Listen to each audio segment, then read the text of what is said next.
Hello, আসসালামু আলাইকুম।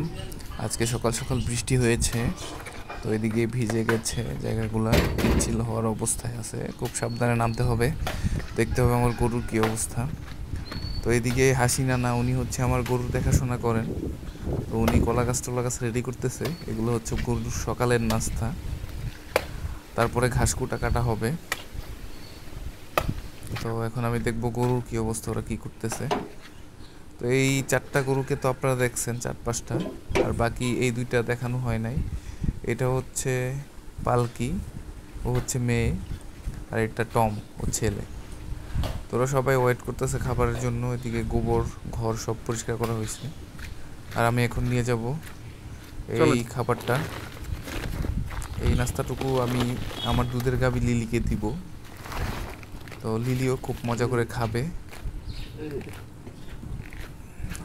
ওরা অনেক আগ্রহ নিয়ে দাঁড়িয়ে আছে। এই যে দিলাম। ওদিকে অপেক্ষা করতেছে লাল বানু, এরপর লাল বানুকে দেওয়া হবে। দেখুন নানা কি বলে। কি? আর এভাবেই সবগুলাকে একে একে দেওয়া হবে খাবার।